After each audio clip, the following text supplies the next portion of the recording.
What's up? Ghost Fictions is here, and we're back again. This is the third part of a story where Issei was the son of the legendary Dark Knight, Sparta. But before we start, please consider subscribe to the channel and give this video a like.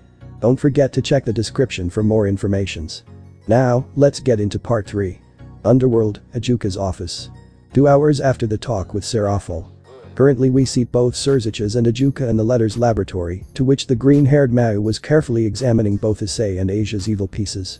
It had been over 2 hours since Surziches had his talk with Seraphol about what next move would be against Zero, and since then the Crimson Satan has been doing his best to keep a cool head and not break down from either sadness or rage. He first started moving Ria's first Bishop Gasper into the Gremory Manor in the underworld. When he was there he witnessed the devastation and horror on his parents' faces upon hearing what happened to Rias. In all his years Surziches had never seen his mother shed that many tears, even when he back from his battles during the Devil Civil War, and he had never seen his father so angry he could see the rage in his eyes.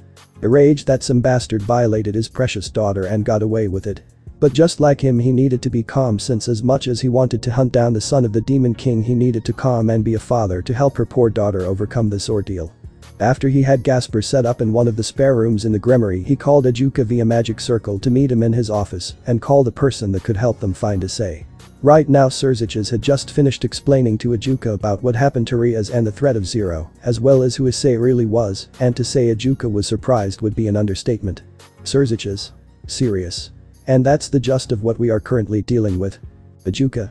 Serious. I see, well at least now understand why you were determined to ask me to have a meeting with her, as well as checking both Issei and Asia's evil pieces. Surziches? Serious. And do you think she will help us? I mean, I know that technically she owes you and all that, but given her and Drake's history, I'm afraid that she might just try to outright kill Issei, then trying to bring him in. Ejuka? Serious. If we're being honest, I'm more worried about Issei killing her, since if what you said is true, and that he did indeed kill Mundus whose power were equal or possibly higher than Shiva, then there is no doubt Issei is within the Heavenly Dragon class and might possibly kill her if provoked. Sighs.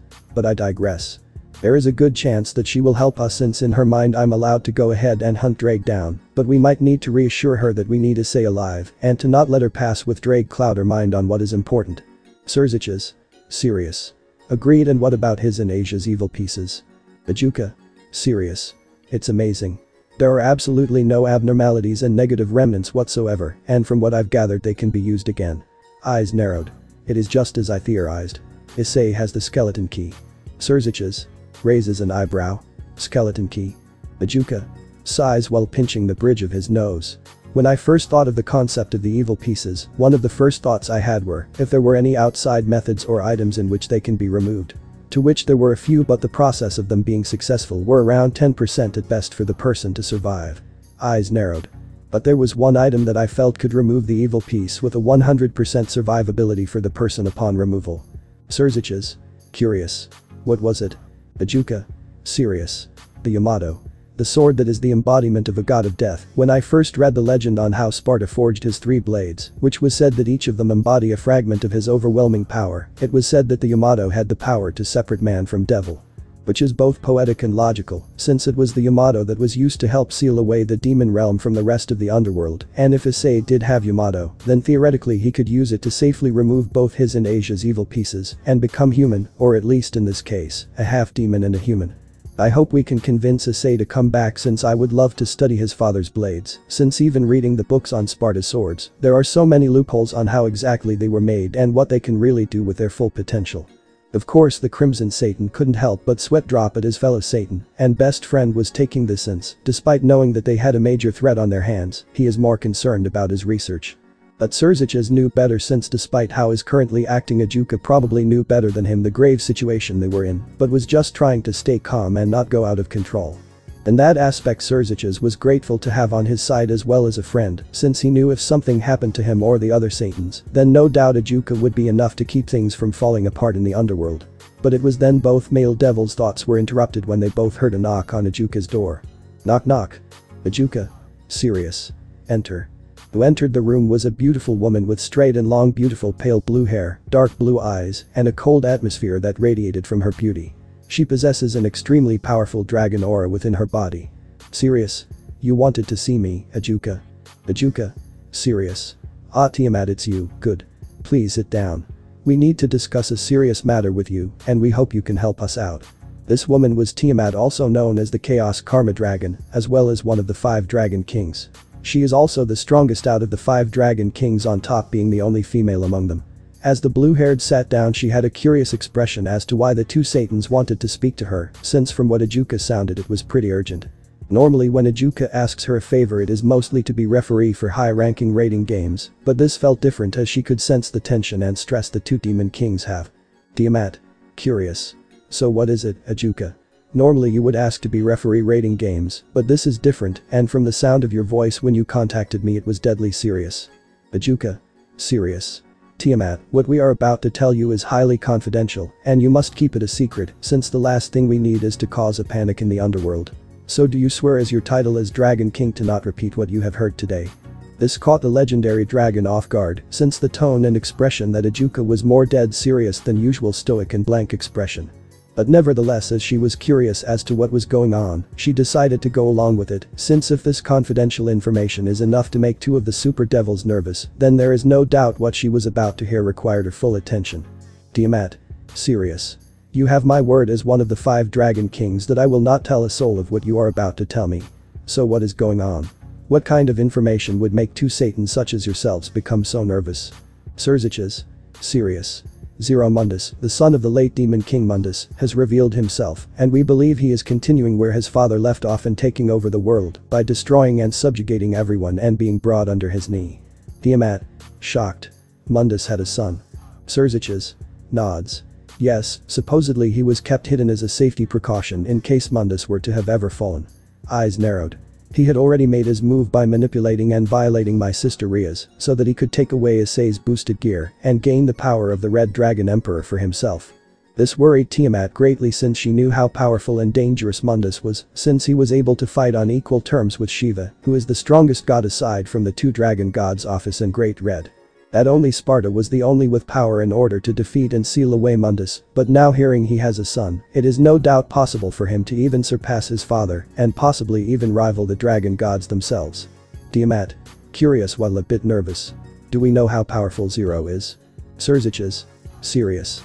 We do not know if he is on par with his father or not, but I have no doubt he is on par with the top 10 strongest beings in existence and will no doubt surpass his father. In which if that were to happen then we all might as well be good as dead. Tiamat. Serious while sweating a bit. I see. So there might be a chance for us to take him down before he reaches his full potential. Tiamat. Mind. Panics. Crap, this is bad, should I tell these 2 about Issei? Grumbling in annoyance while thinking. But I made a promise to both him and Drake to never reveal his identity unless he woke up. Curious while in realization. Wait a minute. If Zero was after the boosted gear. Tiamat. Curious. What about Drake's current host, Issei Haidu, correct? Was Zero able to get his hands on the boosted gear? Surziches. Serious.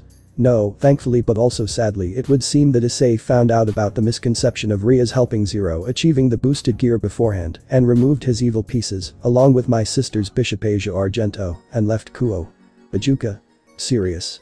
Hence we brought you here Tiamat, we were hoping that since you have a tendency to hunt a couple of Drake's hosts, we want you to track down Issei and possibly Asia and bring them back.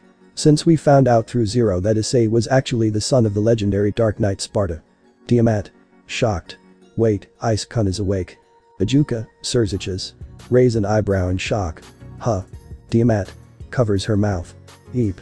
Both Satans were surprised at Tiamat's reaction, but it was then they both narrowed their eyes when they saw the mighty dragon covering her mouth, as if she just said something that she wasn't supposed to say. Upon seeing her panicked expression just further the 2 Satans suspicions and decided to press her on what she knows about Issei. Surziches. Eyes narrowed. Tiamat. Did you know that Issei was the son of Sparta? Tiamat. Looks away nervously. Ajuka. Serious. Tiamat tells us the truth, there is no use in hiding it since you essentially gave it away and now we already know who Issei is, so tell us what you know. Tiamat. Embarrassed. Sighs. Fine. Serious. Yes, I knew that Issei Haidu was actually the son of Sparta. Surziches. Serious. And you didn't tell us why exactly? Tiamat. Serious. Do not get this twisted, Surziches, just because I live in devil territory and I'm a referee for the rating games doesn't mean I'm part of the devil faction, okay? As you already know I'm only doing this since I owe Ajuka a lot. Since if it wasn't for him then no doubt I would have been hunted down or worse be placed into a sacred gear like Dragon Albion due to the fact that out of all the dragon kings, I'm currently closest to becoming a heavenly dragon, which will no doubt make you and the other two factions get nervous and try to kill me out of fear. Bajuka. Serious. But still you should have told us, do you have any idea how valuable Issei would be to the devil race if we fully convinced him to join our side? Tiamat. Raises an eyebrow. If he was here right now he probably would have told you both to fuck off and that he wasn't going to be your hunk of sperm to impregnate a bunch dumb and horny female devils. Don't act like that's all he was essentially going to be to you, especially your shady devil council, who would no doubt try to force him into arranged marriages so that your race could have an army of devils who were the son of not only the Red Dragon Emperor but also the son of Sparta. At that statement both Satans couldn't help but have a bit of a grim expression on their faces, since in a way the Dragon King was right, since it would be nice to have Issei on their side to help be an excellent fighter for the devils. But they couldn't deny if Issei were to have a child with a few of the noble devil heirs, they could have a lineage of descendants of the legendary Dark Knight to help defend and fight for the underworld. But right now they couldn't dwell on what could have happened, but on what they can do right now, which is to figure out how Tiamat knew about Issei and whether or not she could find him. Surziches. Sighs. In any case. Serious. First answer on how or when did you know when Issei was the son of the Dark Knight, Sparta? Tiamat. Serious. It was a few years ago, actually about 2 years before his final battle with Mundus, in which he confronted me in my home in the familiar forest. Bajuka. Surprised. Wait, so Issei has been in devil territory and we didn't know? Tiamat. Shrugged shoulders. I guess so, since even when he approached me I couldn't sense his presence until he made it known. But in any case the Issei back then was nothing like the Issei you know now, back then he was cold, stoic, and even brutal, since all he wanted was his revenge against Mundus. If you were to compare both the old Issei and the current Issei, then it would be comparing night and day, but with some similarities which were pretty well hidden. Surziches. Serious. I see. So why did he confront you in the first place? Was he trying to recruit you in order to help you against Mundus? Tiamat. Nods. No, Issei back then was kind of a loner and didn't really like forming connections with others from what I saw. Thinking. Although. He did have a maid with him. Bajuka. Curious. A maid. Tiamat. Nods. Yes, a maid who was an artificial true demon and a fairly powerful one at that. Bajuka. Thinking. An artificial true demon would be impossible, since they would be the body of Lilith and the Book of Lucifer, which both vanished at the end of the Great War. Tiamat. Sighs. You misinterpreted what I said, Ajuka. Bajuka. Confused. What do you mean? Tiamat. Serious. I said a true demon is the same race that both Sparta and Mundus were, since as you know your current demons are essentially copies of the original demons that once had full control of the underworld even before the gods of the underworld came into play. Even though a vast majority of your kind call yourselves true demons, in truth you are essentially watered down copies of the originals. Even though the vast majority of demons don't have normal intellect or have better refinement of their demonic abilities, they make up for it in pure raw strength and durability as well, their regenerative ability essentially almost just as immortal as a member from the House of Phoenix. Hell, even a low-class true demon would take the might of a fully powered high-class devil, just take down at least one of them, so imagine if you had to face a large army of them like Sparta all those millennia ago. Sighs. But in any case. Serious. Yes, the maid was no doubt a true demon, but the reason I said artificial was because I sensed something else inside of her. Surziches. Curious. What do you sense? Tiamat. Serious. I sensed the power and aura of that of a current generation of demons like the ones that Lucifer and Lilith created during the Great War. Bajuka. Serious. So this woman has not only the raw strength of a true original demon, but also technique and refinement of the current generation of demons. That is no doubt both something extraordinary and dangerous, since a being like that can doubt reach the level of a super devil, and given time and training, could no doubt surpass me and Surziches. I guess she would be classified as a true demon in that aspect. Surziches. Curious. Was there anything else that you noticed about the maid, any special features or even a name? Tiamat. Serious. She didn't speak her name, and that only referred to Issei as master, which would explain the marking I saw on her neck. Bajuka. Curious. A mark on her neck? Tiamat. Nods. Yes, to be more precise, she possessed a servant mark from forming the Master-Servant Pact. Surziches. Eyes narrowed in thought. So Issei made a Master-Servant Pact. Which means Issei must have had a succubus help him from the pact in the first place. If that was the case, then Kurumu transferring to Kuo was definitely no coincidence, and that Issei was, or at least supposed to be. Bajuka. Curious. Surziches. Surziches. Serious. Forgive me, I was just lost in thought. Sirius. But I think we are getting sidetracked, so please tell us why Issei confronted you in the first place. Tiamat. Sirius. Well, that's simple, he wanted to return my treasure in which Drake borrowed and broke from me during his fight with Albion. Ajuka. Curious. He returned your treasure to you? Tiamat. Nods. Yes, he said that he was only doing it because he didn't want pesky nuisance interfering with his quest for revenge. Even though I was somewhat thankful for him for returning my treasure to me, I was enraged that a brat called me the strongest out of the 5 dragon kings, a nuisance, so he quickly placed up a barrier and we fought. Surziches. Curious. Who won? Tiamat. Sirius. Issei won. This shocked the two Satans since if the timing of when Tiamat met Issei, then he would have been around 13 years old, and he already by then was able to defeat the strongest out of the 5 dragon kings. This made both super devils wonder if they fought Issei back before he sealed away his powers and memories, would they even stand a chance, even if they were to get serious. But this also made them hope they wouldn't have to fight Issei, since the last thing they wanted was to fight the person who they needed the most in order to save them from Zero. But their thoughts were interrupted when Tiamat continued to speak. Tiamat. Smirks. Honestly, I would to lose to a host of Drake in all my years being alive. Most of the host of Drake I've killed in the past were all arrogant and cocky in their abilities, thinking they could best me even the power of Juggernaut Drive, only to die by hands, and feeling nothing but sorrow and regret. Smiles fondly. But Issei was different. After he beat me to the point I was unconscious, he stood by my side until awoke, all while casually reading a book on poetry. When I asked why he was still there, he just smirked and told me, and let some weakling come by and finish you off on a victory that I rightfully earned.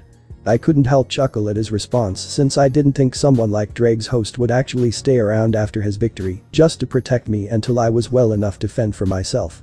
Since he was the victor, he simply told me to not tell anyone of who he was until he felt like he was ready to announce himself to the world. Surziches. Sirius. I see. Curious. But you were one of the judges during the rating game Riaz and Riser, were you not? Since even though it was a personal dispute between families, we still had to follow the procedures as if it was a real rating game. I'm surprised you didn't confront Issei then. Tiamat. Sirius. Well, to be fair, when I first saw him while viewing the rating game, I did see some similarities which I found suspicious, but when I first saw him use the boosted gear, that's when I figured out that it was Issei from back then. But what confused me was not only was he a pawn of Ria's Gremory, but also the fact that he was so weak, he could have taken out both Riser and his peerage in a matter of seconds if he so wanted to. After I heard what he did in the engagement party, I actually tried sneaking up to Issei to see what was going on with him, until Drake sensed me and told me about how Issei sealed away both his powers and memories in order to live a normal peaceful life. So I let him be until the day I knew for sure he would no doubt reawaken, in which would confront him about my offer. Surziches. Ajuka. Curious with a raised eyebrow. Your offer? Tiamat. Nods while smiling softly. Yes, I originally wanted to give him the offer before he left, but I knew it wasn't the right time due to his quest for vengeance, but I was going to offer myself to be his mate. Surziches. Ajuka. Shocked. What? Both Satans couldn't believe what was coming out of the mouth of the Chaos Karma Dragon, since it was one thing that she was looking for a mate, but the fact it was said mate was the host of Drake, whose hatred for him is essentially well known in the supernatural world. Tiamat. Confused. What? I may be a dragon king, but I'm also a woman as well, and I have needs just like everyone else. I'm older than both of you combined, so how do you I think feel being single for eons, as well as trying to severely control my urges during mating season? Ajuka. Sweat drops. We can sort of understand the Tiamat, but I mean the fact you were willing to make someone at the time only 13 years old as well as being the host of the being you hated most of your life is just surprising is all. Tiamat. Slightly annoyed while her face is a pink from embarrassment.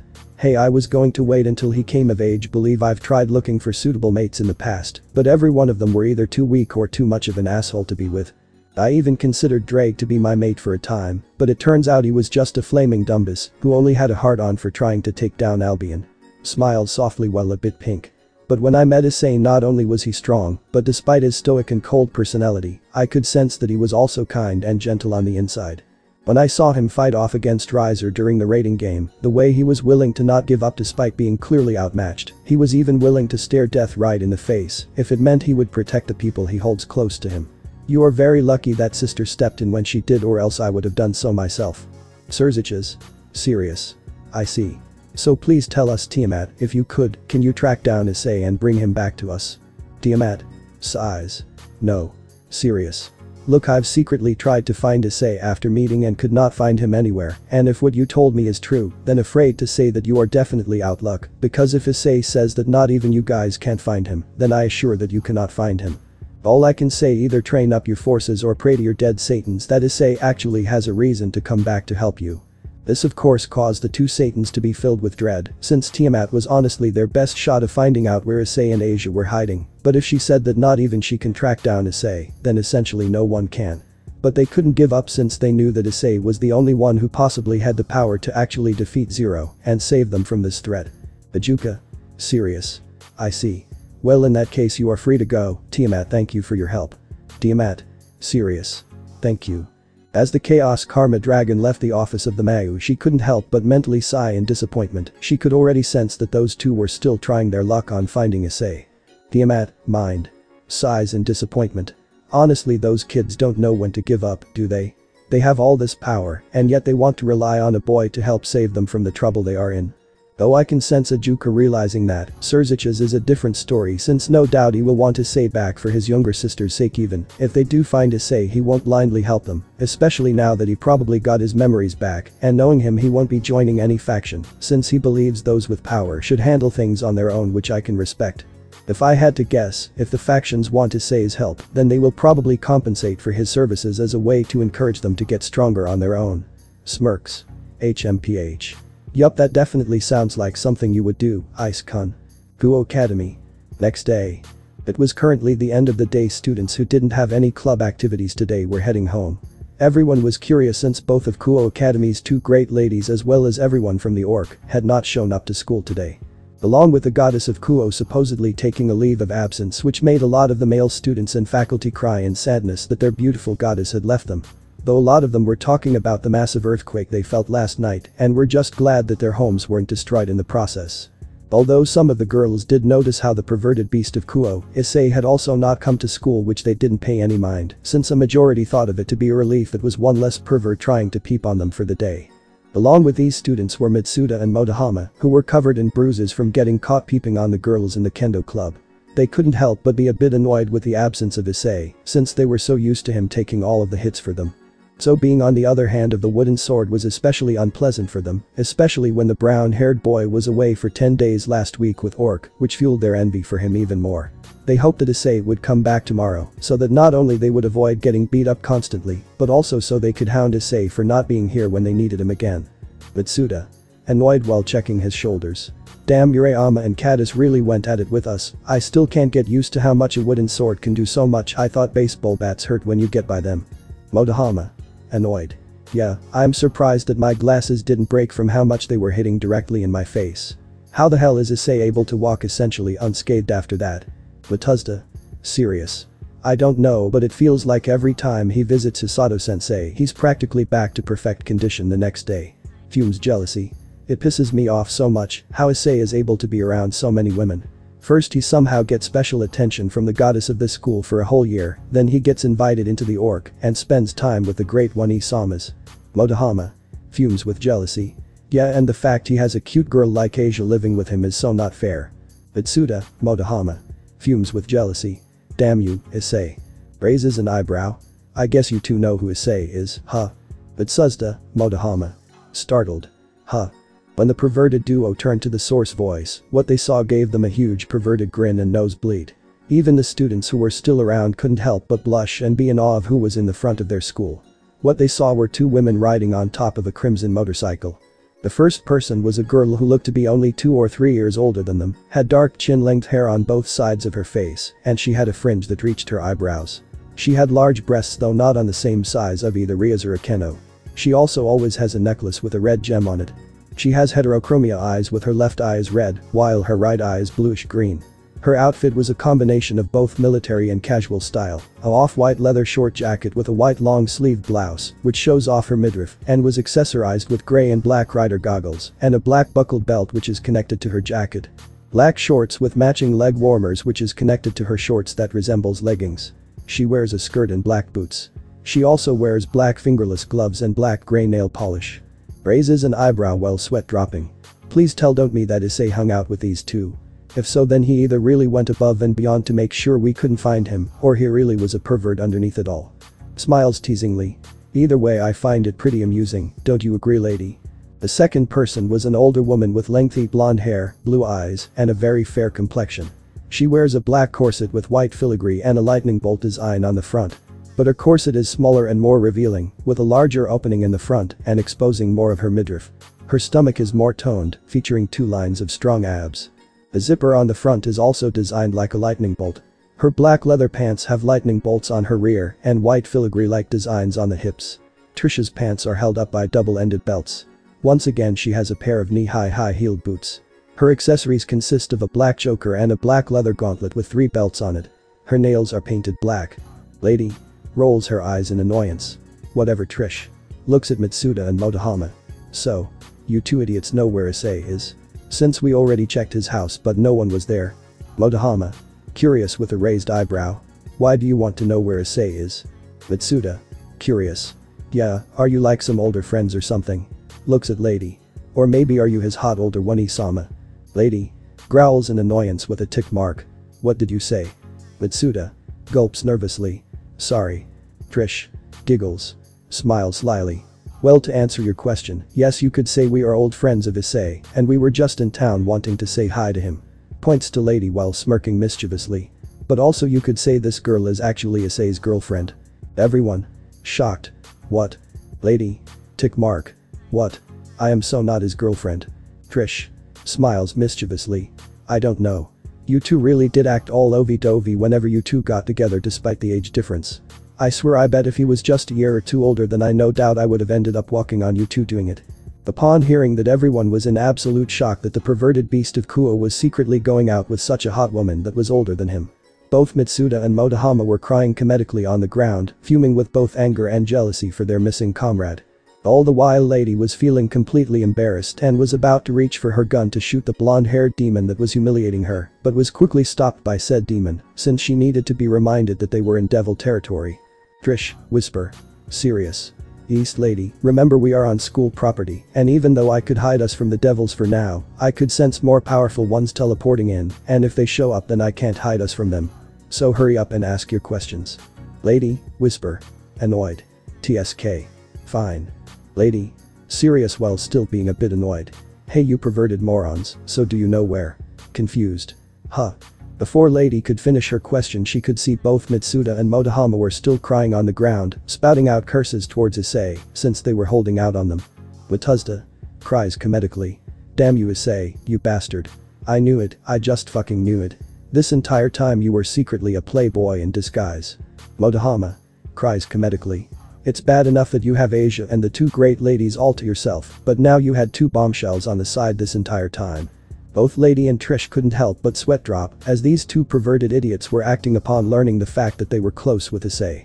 Both women still couldn't believe that the Issei that they knew, who was cold, stoic, and cocky, was actually friends with these 2 perverted idiots.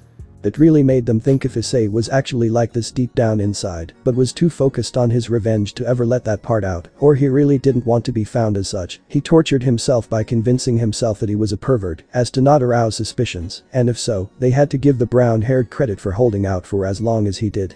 But a part of them couldn't wait to humiliate and tease him about actually being a pervert for 3 years when they do find him. Lady Trish mind grins mischievously. Oh, this is gold, you better pray that we don't find you Issei. Lady serious. Hey Dumbus, focus. Mitsuda Motohama curious. Huh. Lady serious.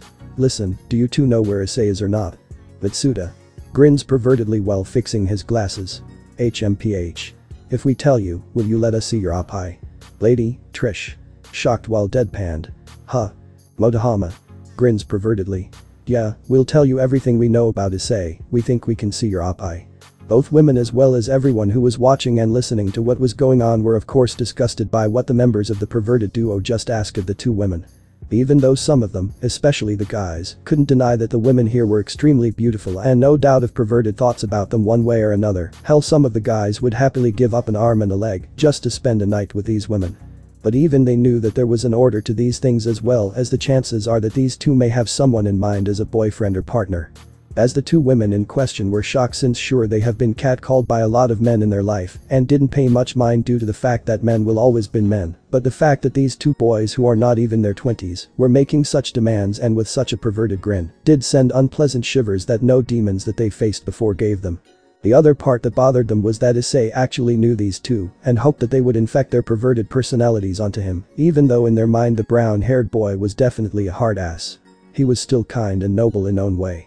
But thankfully for them that thought was interrupted when a new voice came into the picture that would give them the answer they seek. Sighs. Don't listen to them. Smirks smugly. They're hopeless, hence why they are part of the perverted trio. Mitsuda, Motohama. Annoyed. Hey. Lady. Curious. And who are you? The person in question was a girl around the same age as Mitsuda and Motohama who wore spectacles, had gold-colored eyes and lightly messy brunette hair tied into braids on each side. She also wore the Kuo Academy's girls' uniform. Smiles. My name is Kiryu, Aika, and if you are wondering where Haidu is then I'm afraid he's not here. Lady, Trish, mind. Curious. He even changed his last name to Haidu. Lady. Serious. If he's not here then can you tell me where he is because we tried his house, but no one was there. Aika. Serious while shrugging her shoulders. Can't say I do, but then again he was acting a bit weird yesterday. Trish. Curious. How so? Aika. Thinking. Well, yesterday when the school day was over and everyone was heading home from club activities he saw him walking aimlessly through the schoolyard. At first I didn't pay too much attention, but when I took a second look, it looked as if I just lost everything and that life itself felt meaningless.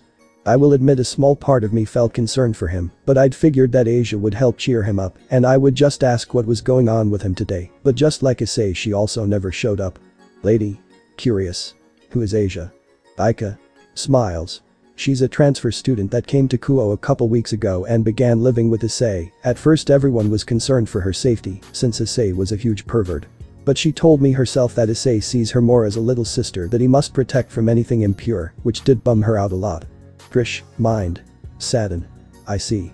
So he was subconsciously trying to bring back the feeling of who he also lost that night. Lady. Curious. Why would she be bummed out by it? Aika. Smirks.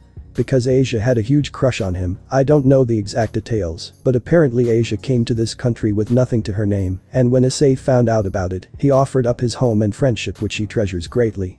Almost immediately afterwards she began to fall for him, her saying that there was more to him than being a pervert. Waves it off. Now personally I don't see it, but Asia was adamant that there was more to him that meets the eye, and maybe there is. Giggles. I mean I'm not pure myself.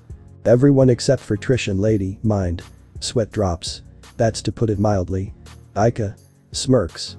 But despite that I did try my best to help Asia get closer to Haidu, since I do see her as a friend and want her to be happy. Whatever is happening with Haidu doesn't hinder her chances to be with him, but she still has competition since she is going up against Gemori Senpai, who Haidu has a huge crush on. Lady, mind. Surprised. He has a crush on the Gremoi heiress. Geez. Didn't think the kid would actually have a type, but then again when I met him he was only focused on getting his revenge. I guess it would explain how the rumors we heard about the Securite joining the Gremori heiress's peerage, but no doubt if he had his memories he wouldn't have joined her unless it benefited him in so shape or form. There are parts of that story that is just clicking with me. Trish. Serious. I see. Smiled softly while waving. Well, thank you so much for the information, Aika, we'll be on our way. Aika. Smiles while waving. Happy to help, smirks mischievously. But I have to say if you two have the hots for Issei, then I must admit he must be one lucky dog to have two smockin' hot girls like yourselves trying to find him. Trish, Lady, mind. Deadpanned. Is everyone that goes to this school a pervert? Trish. Smiles while waving off. Well, like we said, we'll be off now. But that said, both ladies drove off a bit disappointed that they got the information they needed about Issei. Trish. Smiles sadly. Well, so much for that. Lady. Serious. Yeah, I would have thought we would find him here. That little shit has a lot to answer for ditching us for almost 3 years. Trish. Smiles. My, still can't admit that you miss him. Lady. Blushes in embarrassment. Shut up, Trish. Serious. Now then we need to make our next move. Trish. Serious. But this was probably our best shot on finding him. We've asked almost everyone that Issei knew. Hell, we even asked Hades where Issei was since we know he was the last one who spoke to Issei before his battle with Mundus, and even he didn't know. Lady. Serious.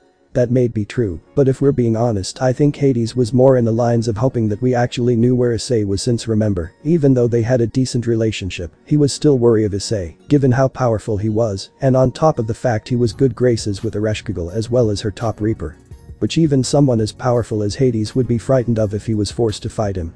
1. Trish. Serious. I guess you're right in that regard, since if that old bag of bones were to find out where Issei was hiding, then no doubt he would have kidnapped him the second his powers and memories were sealed and lock him away. Lady. Serious. Yes, but even he knew if he were to do that, then he would gain the attention of a lot of the gods that Issei made good ties with, especially the Shinto pantheon, and sweats a little. God forbid if Great Red and Shiva were to find out that their nephew, son figure was kidnapped, then literally all hell would let loose. So at best if he truly were to find out where Issei was, then he would have had Issei move to a different area where the devils or the Shinto pantheon were not in control as to keep an eye on him. But that wouldn't stop someone like Great Red from intervening if need be, and there is Zest and Hero who wouldn't hesitate to jump in if they sensed foul play from Hades. Trish. Serious. I guess that does make sense. It sucked we couldn't get anything from Zest when we accidentally bumped into her last year. She literally bailed as soon as she saw us and without saying hello. Lady. Sighs. Serious. Can't say I blame her, since she would no doubt know as soon as we confronted her the first thing we would ask is Issei's location, and given her fierce loyalty to him, she wouldn't reveal his location, even if it meant her own death. Trish. Serious. I came to the same conclusion, but back to our original question. What is our next move, since the rise in demonic appearance around the world is getting a bit out of hand, and sure, the constant flowing of jobs and payouts are nice, but… Lady. Eyes narrowed. They're getting tougher and tougher with each job, which could only mean something big is going to happen, and if that's the case we are going to need Issei's help on this one. Sighs. Serious. I say for now we just leave Kuo for the time being, since us being here might attract some unwanted attention from the devils in this town. Hopefully Issei comes back here soon, and then we can bring him in on what's going on. Trish. Serious. We can only hope. I think we should try asking the Shinto gods where he is. I mean, we haven't bothered asking. Lady. Serious. That's because we always believed they wouldn't even grant an audience with us in the first place, since they are essentially Issei's second family and wouldn't dare rat him out. Sighs. Serious. But it wouldn't hurt to at least try. Let's just sit out a while longer and see what happens, and if the jobs we get are too much for us, then we'll confront the Shinto gods. Trish. Serious. Sounds like a plan. Meanwhile in student council office. As Trish and Lady were driving off to who knows where, the members of the student council along with two of Mayu Surzich's Lucifer and Seraphol Leviathan were having a meeting with a certain blue-haired girl. The girl was no other than Kurumu Kurono, who was before leave her class was asked by members of the student council to come with them. This of course made the young succubus nervous, since she wondered why the student council president would want to speak to her, and unfortunately her nervousness was increased when she saw the two Mayu in the room. Kurumu knew that everyone in the student council were demons, as well as those in the orc, since she was also a demon herself, and part of the reason she was able to attend here was because her mother made arrangements with the heads of both the Gremory and Citri families to allow her to be enrolled in this school, on the condition she wouldn't cause any trouble with her succubus powers. Kurumu. Nervous. Am I in trouble because I'm pretty sure I haven't gone against the deal my mother made with you? Serious. That's made to be seen. Kurumu. Confused. Huh. The person who spoke was a bespectacled young woman with a slim figure, black hair styled in a short bob cut, and violet eyes. She wore Kuo Academy's girls' school uniform. This girl was Sona Shitori, or otherwise known Sona Citri from the House of Citri, and the current heiress as well the student council president. Kurumu. Confused. What do you mean? Sona. Serious. Kurumu Kurono, you are under suspicion of foul play against the Gremory heiress. Kurumu. Shocked. What? Surzich's. Serious. The other day we found that Ria's Gremory was drugged and manipulated using an aphrodisiac that those from the old Lilith faction are known to use. Kurumu. Confused. But I'm part of the new Lilith faction, we haven't used those types of drugs since they go against our rules. Seraphol. Serious. Yes, but we also understand that despite your race's newfound morals, you are still endangered of going extinct, which could make some of you rash decisions in order to save your race. Kurumu. Confused. That may be true, but we wouldn't do anything that would risk being enemies with the rest of the demon faction, as well as break moral rules that we set when we made our faction. Please believe I have done nothing wrong that would break the agreement that my mother made with you. Surzich's. Serious with his eyes closed. I'm sorry Kurumu, but with everything going on right now, and until proven otherwise you are hereby understand arrest for the crime manipulating the heiress of the House of Gremory. Kurumu. Shocked. No please, I'm being framed. As if her prayers were being answered in the form of a magic circle that appeared behind her which surprised everyone in the room. The magic circle was hot pink in color and in the middle, it had the shape of a heart with two bat wings at the bottom. From the magic circle came two women, the first was a beautiful and busty woman in her early, mid-30s with light blue wavy mid-back length or waist-length hair that had a darkish color tint with bangs swept to the left side. She has purple eyes. Her usual outfit is a red mini dress that barely covers her ample cleavage and a brown fur coat. She also sports a pair of gold heart-shaped earrings and a matching heart necklace. The second woman was a beautiful woman with straight long hair, varying from lighter or darker shades of green styled in a Haim-cut ponytail. Her attire consisted of a red top-cut zip-up turtleneck which exposed her abdomen, the top was also sleeveless. She wore a matching red skirt with magenta, hot pink bat pattern tights, crimson-colored fingerless gloves and black-heeled boots. She also had ruby earrings on her ears for accessories. Everyone in the room was surprised, but Kurumu was the most surprised since she knew who these two women were and wondered why they were here. Kurumu. Surprised. Oka-san, Ni-san, why are you two here? Serafal. Serious. Ah, Uchiha you're here and I see you brought Morrigan with you as well. Uchiha. Annoyed. What is the meaning of this Serafal, Surziches? 1 minute I'm relaxing in my manner and the next thing I know you sent someone letting me know that my own daughter is being charged with treason against the demon faction. Morrigan. Smiled mischievously. Ara, Kurumu just what kind of trouble did you get yourself in, and you probably want your one-san to bail you out as always. Kurumu. Serious well a bit pink from embarrassment. Take this seriously one-san, I'm in serious trouble for something I didn't do. Uchiha. Annoyed. Quite both of you. Looks to the two Maus. Now explain to me what my Kurumu supposedly did to be granted such a charge. Sona. Serious. The other night the heiress of the Gremory house, Ria's Gremory, was being drugged by an aphrodisiac that is mainly used by the old Lilith faction. Uchiha. Serious. And how do you know that it was an aphrodisiac and it was acquired from either succubus faction? For all we know it could have been acquired illegally. Serafal. Raises an eyebrow. And how would you know that? Uchiha. Smirks. Well why else, those products are very popular in both the underworld and the human world. Almost every race is willing to offer up an arm and leg just to get a bit of our product. So it wouldn't surprise me if a small batch here and there went missing. Serafal. Eyes narrowed. Well if that's the case then you should really consider hiring better security since one of those missing batch was able to get into the hand of someone extremely dangerous and he used it to cause irreparable damage to Rias. Uchiha. Curious with a raised eyebrow. Really now and are you sure that it was someone that administered the drug to her and she didn't take it herself? Surziches. Eyes narrowed while trying to hold in his anger. Yes we do know that it was someone that administered the drug to Rias since the person who did it arrogantly confessed to it before vanishing. Serafal. Serious. And confirmed it further by looking into the memories of both Rias and her peerage. Uchiha. Mind. Curious. If they looked into the memories of her entire peerage then that would mean they might have looked into Issei's mind, could it be that they know who he truly is? Uchiha. Serious. I see. Well I'm here to confirm that my daughter is innocent since we do have a tradition or requirement so to speak that if a young succubus wanted to use those drugs that she needs to have slept with one man at the very least. Points to Kurumu. And my Kurumu is a virgin so she couldn't have bought those drugs. Kurumu. Embarrassed.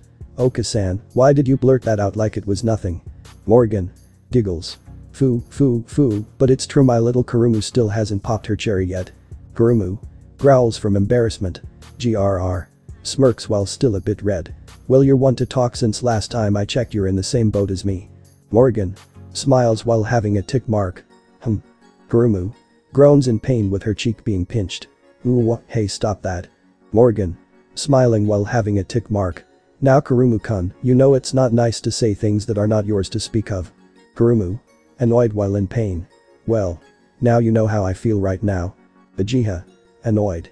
Will you two stop your bickering? Morrigan. Kurumu. Huff in annoyance. HMPH. Everyone in the room couldn't help but sweat drop at what they witnessed. The ones who were the most affected were both Sona and Serafal, since in a way that could have been their relationship if they weren't raised the way that they were. On top of the fact that both must have guessed that it must be hard for in this weird particular situation a single mother raising two daughters by herself, which made them even more glad that they were raised by both parents and that they naturally didn't behave the way Kurumu and Morrigan were. Once the bickering between the sisters finally calmed down, Ajiha breathed a sigh of exasperation since raising two teenage girls, whether if they were a supernatural being or not, it could be a handful. But nevertheless the blue-haired woman needed to know on how to clear her daughter's name of these accusations, as well as know how involved a certain brown-haired boy was in this predicament. Ajiha sighs. Serious. Look, I know that my word may mean much, but I'm telling the truth that Kurumu wouldn't do such a thing, since she is not like other succubus in which she prefers not use her powers to seduce men, which even those of us in my faction is unnatural. She is genuinely too pure of heart to something so cruel and unforgiving. Kurumu blushes shyly. Hey. Looks down in embarrassment while mumbling. I just want to make sure that when I do meet my destined one, it's not through some cheap trick is all. Ajiha smirks while pointing at Kurumu. See.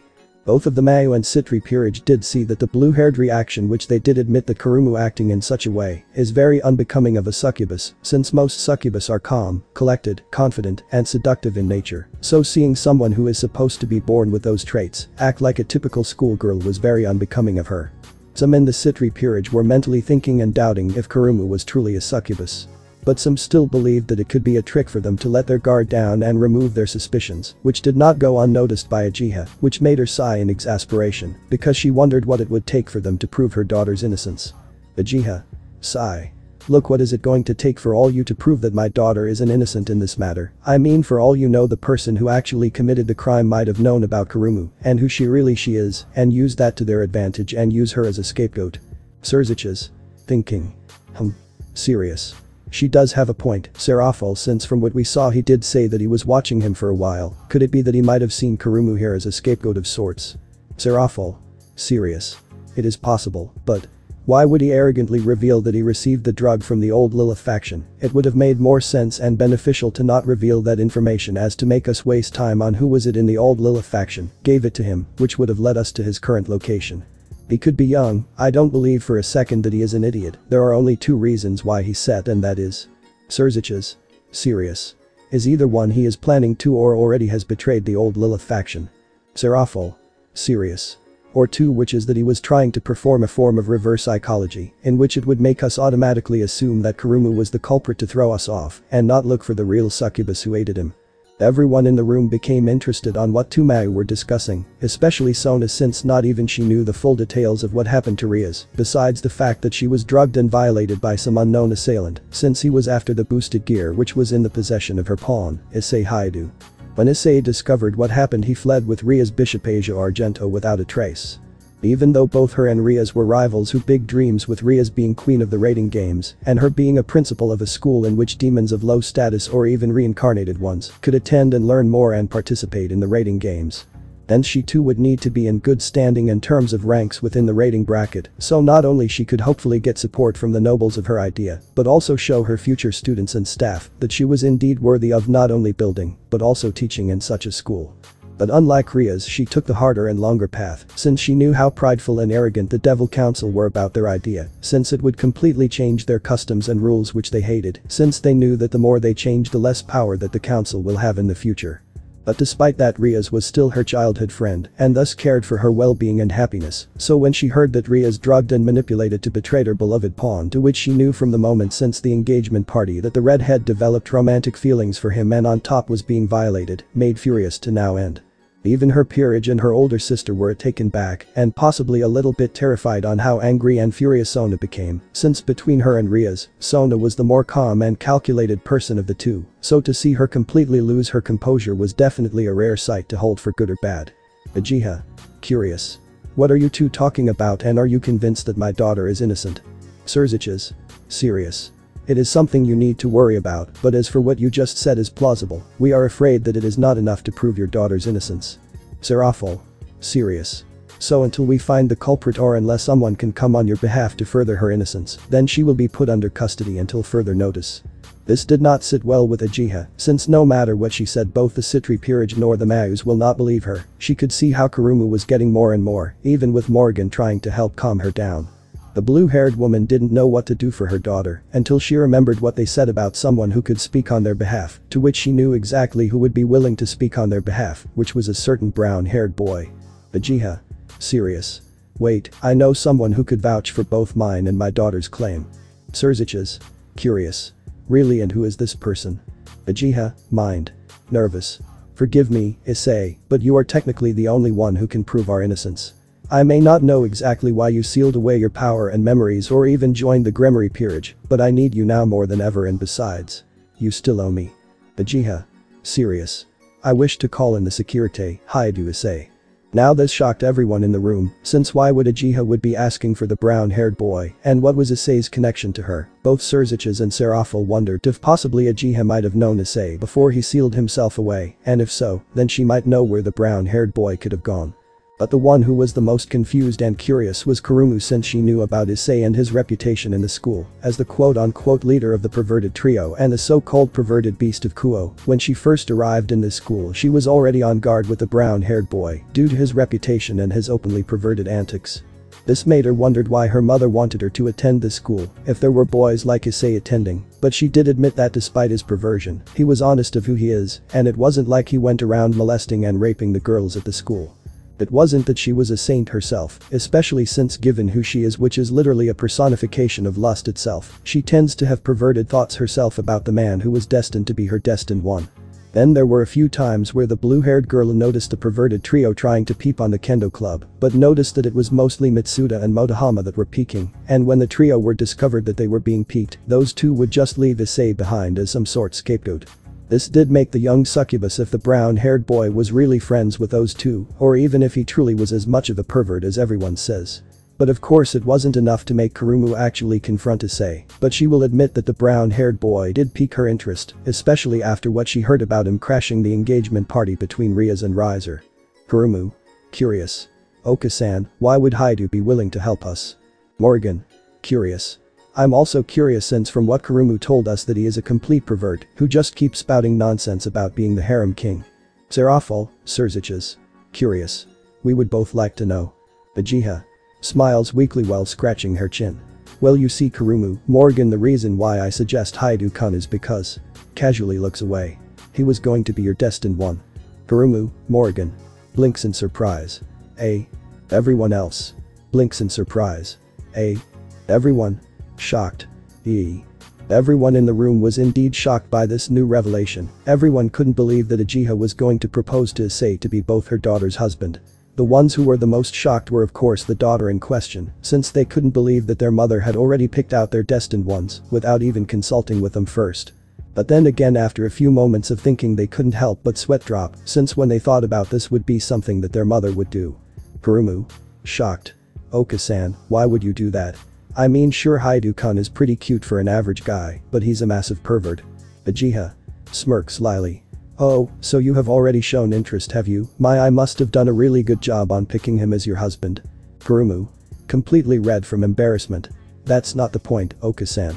Morgan. A little annoyed.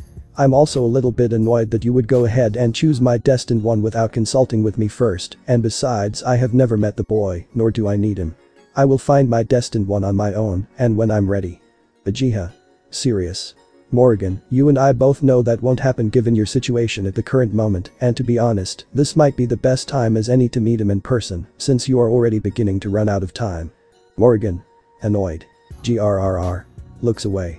TSK. Uchiha. Sighs. Serious.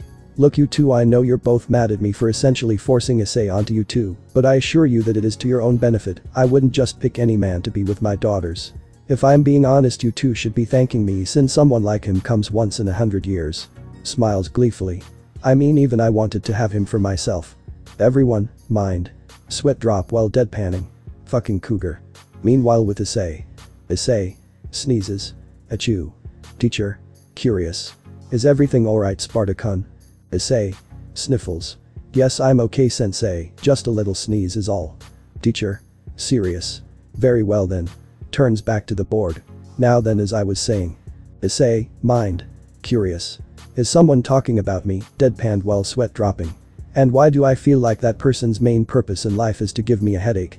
Asia. Whisper. Concern. Issei-san, are you okay? You're coming down with a cold, are you? Issei. Whisper. Smiles softly. I'm fine, Asia, don't worry. Asia. Whisper. Concern. Okay. It had currently been about 2 weeks since Issei and Asia, as well as the rest of Issei's group, decided to reside in this new universe in order to enjoy the normal peaceful life that they so craved for.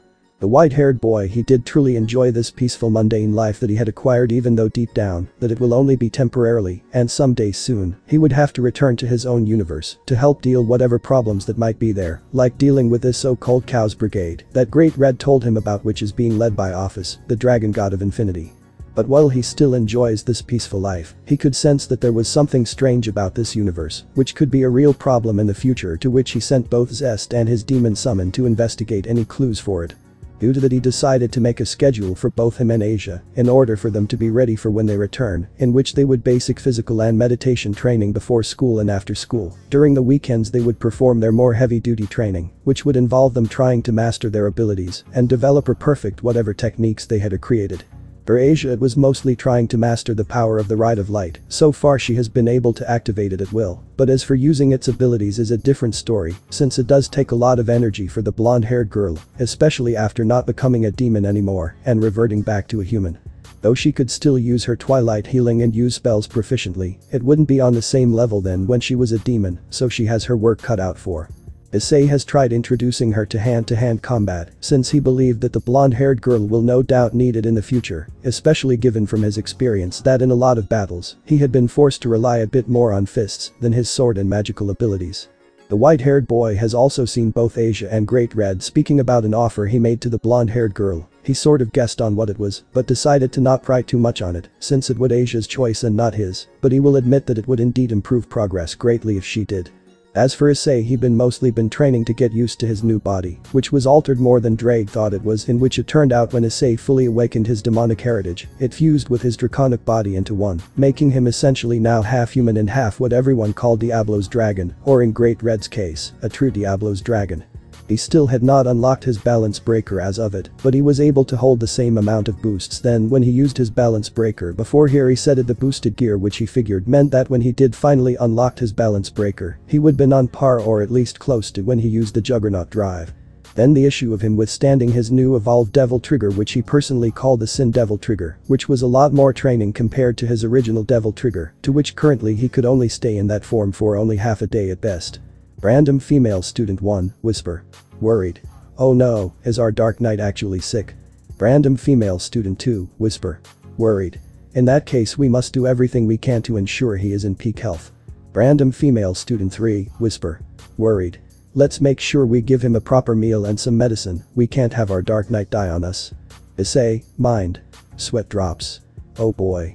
Ever since enrolling into this school, the white-haired boy had constant praise from the female student body due to his good looks and bad boy atmosphere, which even now Issei had no idea why the girls in this school would even say that, since he had always thought he was only slightly above average looking even after his transformation. Sure, he may act rebellious at times, but he honestly didn't see himself as a bad boy. Since he took the liberty on volunteering to help coach the Kendo Club due to his superior swordsmanship. It granted him the title of the Dark Knight, which at first glance Issei couldn't help but chuckle at the name given, because they didn't know how on the mark they were about being a Dark Knight, since he was the son of a Dark Knight. Even though the white-haired boy enjoyed being admired and sought after by the other girls in his school, a small part of him did find it annoying, since he knew that these girls only liked him for his supposed good looks and not for him personally. No doubt if any of these girls found out who he really was and knew about his past, they would flee in terror and call him a monster without even giving a time of day to explain or actually get to know him. Issei was still struggling to truly understand his new personality, since one minute he would return to his old cold and loner-like ways, but the next he would become the fun-loving pervert that both Asia and everyone else in Kuo knew him as, so he was still figuring out the balance between the two. But at moments like these the white-haired boy could only think of one thing. Issei, mind. Sweat drops. When we get back to our universe, I seriously need to apologize to Kiba about hugging all the girls in school. Honestly, how does he do it? Back in DxD verse. Uchiha. Smiles softly. Well, in any case, believe me, you two once get to know him, and I mean the real him, then you might find out that he might be the one to be your destined one. He might come off as shrewd or cold, but believe me that he is a good man and a desperate desire for love, which is something I definitely want for my daughters. Surziches. Serious. Uchiha, if you know Haidu. Then those that mean you know who he really is. Uchiha. Surprised. Huh. Serious. So. You also know who Issei really is, don't you? Surziches. Serious. Yes, though we only found out about it very recently. Both Citri Peerage and the Succuba sisters were confused on what was going on, since they wondered why Issei was all of a sudden the center of this discussion. Sona, along with some others in her peerage, thought it was because he was the Securite. As such, he would get a lot of attention from others in the supernatural, for a variety of reasons. But Sona felt that there was something more to this story, especially since she never was told the full story of what Tori is, and was only told that she was drugged, manipulated, and raped by a rogue demon that they know very little about. So seeing both the mature succubus and the Mayu putting on a more serious expression at the mention of the brown-haired boy's name meant that Issei was indeed in the center of what happened. Ajiha. Serious. I see. So he's finally awake, isn't he? To be honest, a part of me thought it would have taken just a little bit longer for him to wake up. Serafal. Eyes narrowed. Ajiha, how long have you known about Issei's true identity? Surziches. Serious. And why haven't you said anything? The new Lilith and current demon government are supposed to be allies, and as such, we need to inform each other on things that could impact the current government. Ajiha. Sighs. Look, when I first met him and when we were done with our business. Everyone, mind. Curious with a raised eyebrow. Business. Ajiha. Serious. He told me to keep his identity a secret since he didn't want anyone getting in his way. He didn't care about the devil government or the state of the three biblical factions, since all he cared about was his revenge. Everyone, mind. Shocked. Revenge. This greatly confused everyone in the room since they didn't really think Issei was the type of person that do something like going after revenge, but at least for the two Mayus in the room, they then remembered how they discovered that it was Issei was the one who killed and defeated Mundus 3 years ago. They concluded that it was the fallen demon king that was the brown-haired boy's target. Ajiha. Serious. And as for how long I've known, I would say for about 6 months before the new year started. To be honest, it was by sheer luck that I ran into him walking around in broad daylight, but when I discovered that he sealed away his memories and powers, I've decided to take slight advantage in the situation and possibly set him up with my daughters. Hence why I sent Kurumu to this school in order to hopefully to get naturally to know Issei, since I was confident that he would be the one that would no doubt be the perfect man to be my daughter's destined one. Kurumu. Confused and annoyed. Then why didn't you tell me it was him when I enrolled here, and besides forcing me to be with someone that I don't even know? Morgan. Serious. I also have to agree, Kurumu mother, what you did possibly went against what you and other elders of the new Lilith faction stood in order to preserve our race. Ajiha. Sighs. Serious. I know, and I don't blame you two for having misgivings about me, but believe me, I did have your best intentions when I suggested Issei to be your possible destined one. Morgan. Serious. Let me ask you this, mother. Does he even know about you trying to set us up with him? Ajiha. Serious. No, he doesn't know. That's why I wanted your two's interaction to be as natural as possible. Hell, before now he didn't even remember who he really was. Kurumu. Morgan. Confused. Who he once was. Kurumu. Confused. What are you talking about, Oka-san? Ajiha. Sighs. You see, girls, Issei is. Surziches. Serious. Wait, stop. Ajiha. Curious. Surziches looked to his fellow Mayu who knew what the Crimson Satan was thinking, since no one besides the other Mayus and the Gremory family know about Issei's true identity, and if word were to spread in not only the underworld but also other pantheons, then it would be essentially a worldwide manhunt for the brown-haired boy. Every race, whether they were demon, angel, dragon, or even gods from different pantheons, would be after him, whether to gain him as an ally or to challenge him or possibly kill him, since he would be considered a threat. The Mayu wondered if it was safe to tell Sona and her peerage as well as the two succubus girls of Issei's origin, as they were contemplating if they should reveal what they know. Sona, having enough of not knowing on what was going on, decided to speak her mind on the matter. Sona. Serious. Lucifer, Leviathan Sama, what are you not telling us? You haven't given us the full details about what happened to Riaz, and what I've gathered, it seems that everything seems to revolve around Haidu-kun. So what is it that everything seems to revolve around Haidu-kun? How is this connected to what happened to Riaz? Ajiha. Serious. So you haven't told them? I would think you would fill them in on everything when you decided to interrogate my daughter. Serafal. Serious. You know how complicated this particular subject is, especially right now, since if everyone in the supernatural world found out who Ice-kun is related to, then the whole universe might be flipped 100 times over. Looks to Sona with concern. So please understand, Sona, this is a delicate topic to speak about. I mean, even me and Surziches are still wrapping our heads around the situation. This indeed surprised Sona for two reasons. One of them was the serious and concerned look on her face, and the second being that she didn't call her by her nickname Sotan, which further intensified the seriousness her older sister is currently being, in contrast to her joyful and upbeat self. Upon seeing the concern of his fellow Mayu and best friend, Serziches placed his hand on Serafal's shoulder with a somber expression. Serziches. Serious. Serafal, maybe they should know. Serafal. Concern. Are you sure? I mean, if word gets out then. Serziches. Serious.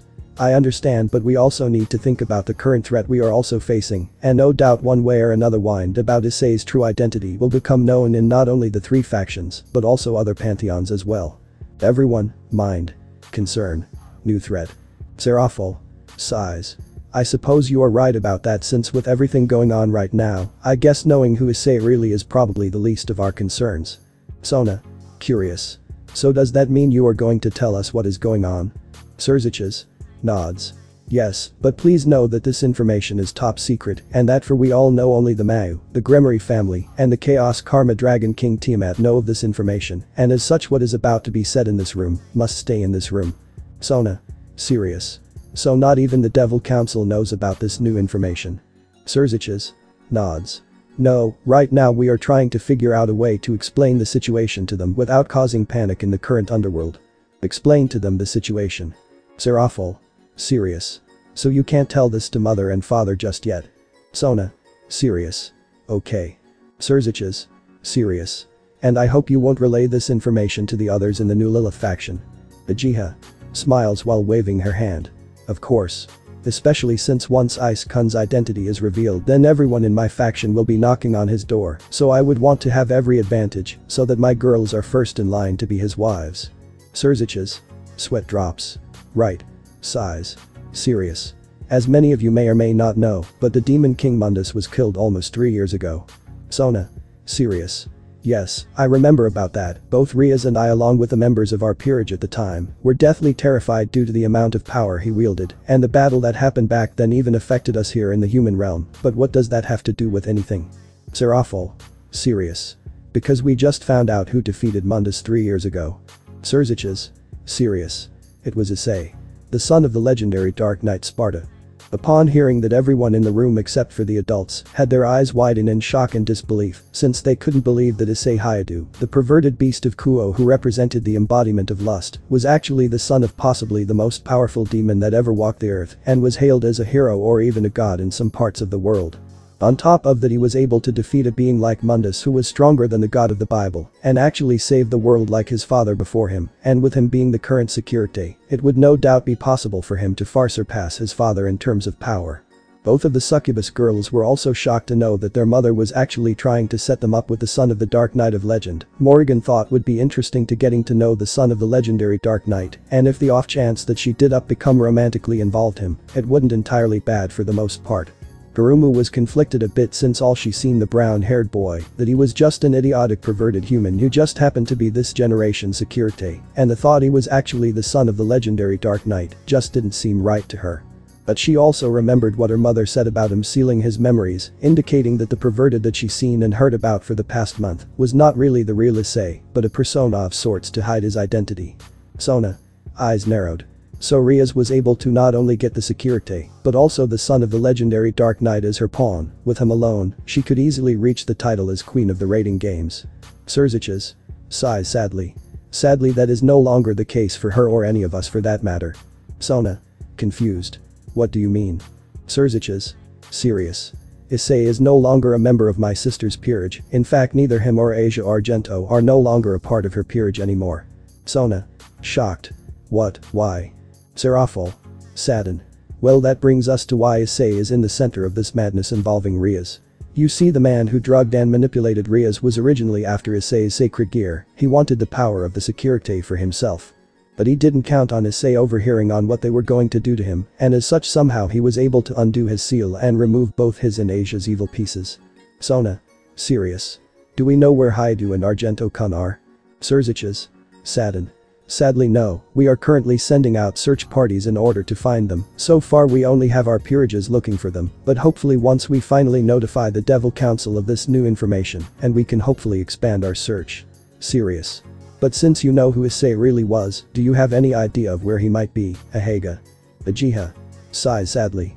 No, unfortunately, like I said earlier, I only found him by chance, so believe me when he says that you won't be able to find him, then you won't. He always seemed like the person who you don't find him, he finds you. Serziches. Serious. I see. Serafol. Serious. Then can you tell how and why you met Issei in the first place? Ajiha. Smiles. Why he summoned me, of course. He wanted to perform a master servant pact with a demon girl he met too not long ago. Serafol. Shocked while a bit pink. A master servant pact performed by a succubus, just how old was he? Serziches. Mind. Curious. A demon girl that he met, could it be the same demonic woman that Tiamat spoke of? Ajiha. Smiles. Old enough, which made me think that deep down he was a bit of a pervert, just like everyone this school says he is, but suppressed since he was so focused on his revenge. But in truth he really didn't want to perform the ritual in the first place, but he was essentially coerced by the demon girl because she wanted to prove her loyalty to him. Smiles while holding her cheeks and blushing.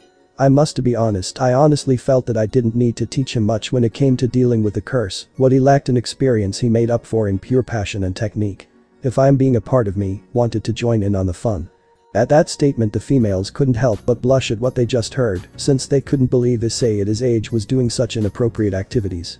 There were of course the two succubus girls who were honestly more embarrassed than anything, since they couldn't believe their mother would add such unnecessary details, and the fact she admitted that she wanted to join in made it even worse for them.